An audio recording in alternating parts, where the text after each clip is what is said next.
Kayo ang dahilan kung bakit di ako sumuko sa mga bagay na kung ba't ang luha ko'y tumulo. Ito ang mensahe ko upang aking ipahatid sa mga tropa, kaibigan, kapangkat at kapatid. Pasasalamat kong kay tagal ko nang gustong sabihin. Ang puso ko ang gumawa nitong aking awitin. Para sa inyong lahat, ito ang tanging paraan sa mga taong para sa akin ay palaging nandyan. Hambog. Kayo ang dahilan kung bakit di ako sumuko sa mga bagay na kung ba't ang luha ko'y tumulo. Ito ang mensahe ko upang aking ipahatid sa mga tropa, kaibigan, kapangkat at kapatid. Pasasalamat kong kay tagal ko nang gustong sabihin. Ang puso ko ang gumawa nitong aking awitin. Para sa inyong lahat, ito ang tanging paraan sa mga taong para sa akin ay palaging nandyan. Upang ako'y mabigyan ng kalakasan ng loob at manatili na nakatayo at di patataob na kahit na anumang pagsubok na nagdadatingan. Di ako takot pagkat alam kong may malalapitan. Pag ako ay mayroong problema na dinadala, akala ko ako'y nag-iisa, ngunit hindi pala. Alam nyo ba kung bakit?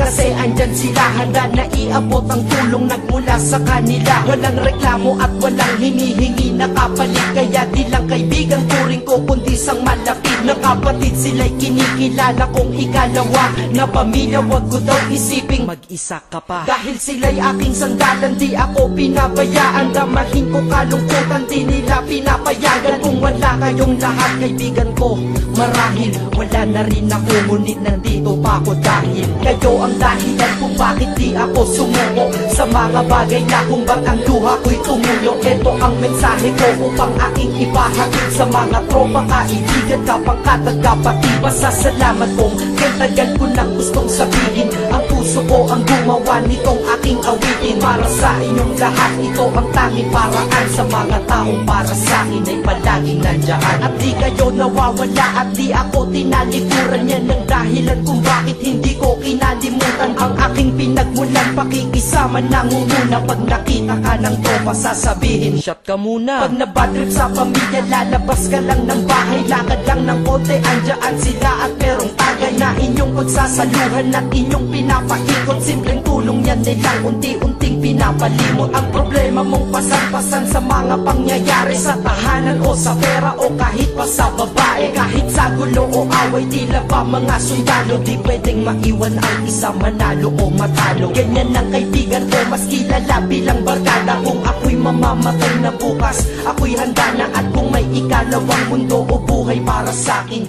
sana magiging tropa ko kayo pa rin. Kayo ang dahilan kung bakit di ako sumuko sa mga bagay na kung ba't ang luha ko'y tumulo. Ito ang mensahe ko upang aking ipahatid sa mga tropa, kaibigan, kapangkat at kapatid. Pasasalamat kong kay tagal ko nang gustong sabihin. Ang puso ko ang gumawa nitong aking awitin. Para sa inyong lahat, ito ang tanging paraan sa mga taong para sa akin ay palaging nandyan. Kaya ako'y kontento na dahil kayo'y naging parte ng buhay ko. Sa kabutihan nyo, paano ko gagante? Magtatawagan ng mga tropa, kita-kita lang sa kanto. Pagkatapos didiskarte ng pitselyosi at baso. Papaikot ang sombrero para mag-ambag ang tropa. Kahit 20 pwede na, basta lamang makatoma.